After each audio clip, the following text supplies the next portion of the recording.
ഗോവധ നിരോധന നിയമം നടപ്പിലാക്കിയ ആദ്യ ഇന്ത്യൻ സംസ്ഥാനം ഏത്? ഉത്തരം ഗുജറാത്ത്. ഗുജറാത്താണ് ഗോവധ നിരോധന നിയമം നടപ്പിലാക്കിയ ആദ്യ ഇന്ത്യൻ സംസ്ഥാനം.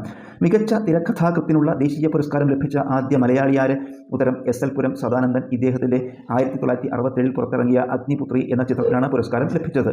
മികച്ച തിരക്കഥാകൃത്തിനുള്ള ദേശീയ പുരസ്കാരം ലഭിച്ച ആദ്യ മലയാളി എസ് എൽ പുരം സദാനന്ദനാണ്. അദ്ദേഹത്തിൻ്റെ 1967 പുറത്തിറങ്ങിയ അഗ്നിപുത്രി എന്ന ചിത്രത്തിനാണ് പുരസ്കാരം. ആദ്യ ജ്ഞാനപീഠ ജേതാവാര്? ഉത്തരം ജി ശങ്കരക്കുറുപ്പ്. അദ്ദേഹത്തിന് ഇത് ലഭിച്ചത് 1965. കൃതിയുടെ പേര് ഓടക്കുഴൽ. ജി ശങ്കരക്കുറുപ്പാണ് ആദ്യ ജ്ഞാനപീഠ ജേതാവ്. ഇത് ലഭിച്ചത് 1965. കൃതിയുടെ പേര് ഓടക്കുഴൽ.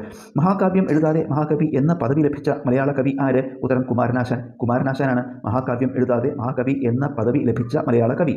കുമാരനാശാൻ രചിച്ച ആദ്യ ഖണ്ഡകാവ്യം ഏത്? ഉത്തരം വീണപൂവ്.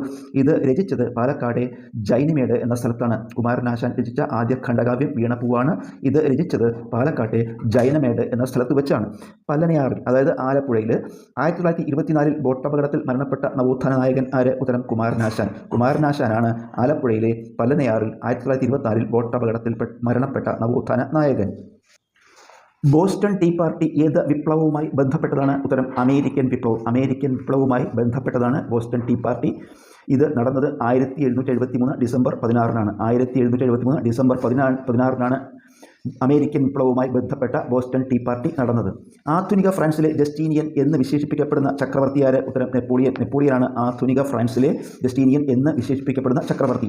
ചബേലി എന്ന പേരിൽ അറിയപ്പെട്ട വിപ്ലവകാരി ആര്? ഉത്തരം ഝാൻസി റാണി. ഝാൻസി റാണിയാണ് ചബേലി എന്ന പേരിൽ അറിയപ്പെട്ട വിപ്ലവകാരി. 1857 വിപ്ലവത്തിലെ ജോവാൻ ഓഫ് ആർക്ക് എന്നും അറിയപ്പെട്ടത് ഝാൻസി റാണിയാണ്. ഝാൻസി റാണിയാണ് 1857 വിപ്ലവത്തിലെ ജോവാൻ ഓഫ് ആർക്ക് എന്ന് അറിയപ്പെട്ടത്. കേരളത്തിലെ 4 ആന സംരക്ഷണ കേന്ദ്രങ്ങൾ ഏതെല്ലാം? ഉത്തരം പെരിയാർ, ആനമുടി, നിലമ്പൂർ, വയനാട്. പെരിയാർ, ആനമുടി, നിലമ്പൂർ, വയനാട് എന്നിവയാണ് കേരളത്തിലെ 4 ആന സംരക്ഷണ കേന്ദ്രങ്ങൾ.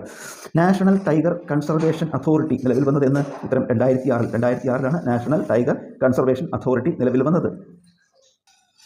ഇന്ത്യയിൽ നിലവിൽ എത്ര ടൈഗർ റിസർവുകൾ ഉണ്ട്? ഉത്തരം 58.